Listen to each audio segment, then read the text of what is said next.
ప్రభు నామమున మీ అందరికీ వందనాలు. ఈరోజు దేవుని యొక్క వాక్యము వాగ్దానము, నీతి మంతుల నివాస స్థలమును ఆయన ఆశీర్వదించును. సామెతల గ్రంథం 3వ అధ్యాయము 33వ వచనం. ప్రియ దేవుని బిడ్డలారా, దేవుని యొక్క వాక్యం సెలవిస్తుంది, భక్తిహీనుల ఇంటి మీదకి యెహోవా శాపం వచ్చునని, నీతిమంతుల నివాస స్థలమును ఆయన ఆశీర్వదించును అని రాయబడింది. ఈ వాక్య ప్రకారం నీతిమంతుల ఇల్లును ఆయన ఆశీర్వదించునని వాగ్దానం చేయబడింది.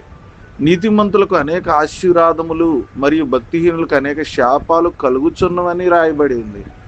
నీతిమంతులు ఆశీర్వాదములు పొందెదరు అని ఈ లోకం కూడా చెబుతూ ఉంది. ప్రభు దీనులకు లేవనెత్తి హెచ్చిస్తాడని, అహంకారుల ఎడల ఆయన కోపాగిస్తాడని దావీదు దేవుడైన యెహోవా ఎదుట తను తాను ఎంతగానో తగ్గించుకున్నట్టుగా మనము చూడగలుగుతాం. అందుకే దేవుడు గొర్రెల దొడ్డిలో నుండి నిన్ను తీసుకొచ్చి నేను ఇశ్రాయేలీలకు కాపరిగా ఉంచి ఇశ్రాయేలీకి కాపరిగా నియమించాను అని రాయబడింది. ప్రియ దేవుని బిడ్డలారా, మార్త ఎల్లప్పుడూ తన గృహమున యేసు కొరకు తెరచి ఉన్నట్టుగా మనం చూస్తున్నాం.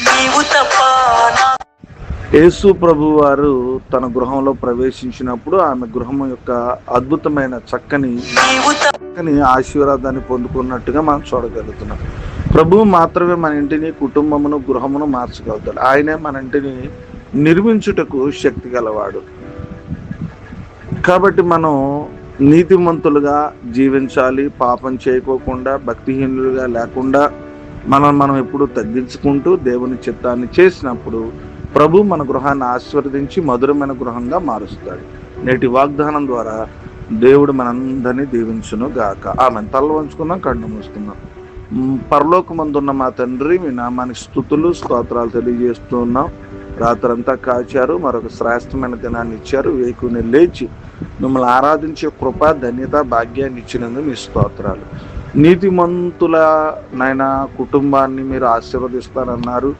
మేము మా జీవితాల్లో నీతిమంతులుగా ఉండడానికి సహాయం చేయండి. మా ఇంటి మంది మాత్రమే కాదు తండ్రి, ప్రతి ఇంటి వారిని మీ హస్తాల చేత దీవించి జ్ఞాపకం చేసుకోమని ప్రార్థన చేస్తాను.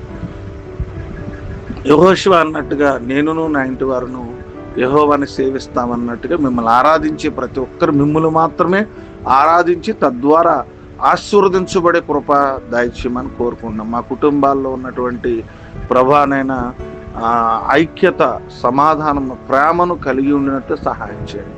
మా హృదయాల్లో మా కుటుంబాల్లో ఉన్నటువంటి ప్రభానైనా భక్తిహీనత లోపాలను తీసేయమని ప్రార్థన చేస్తున్నాం.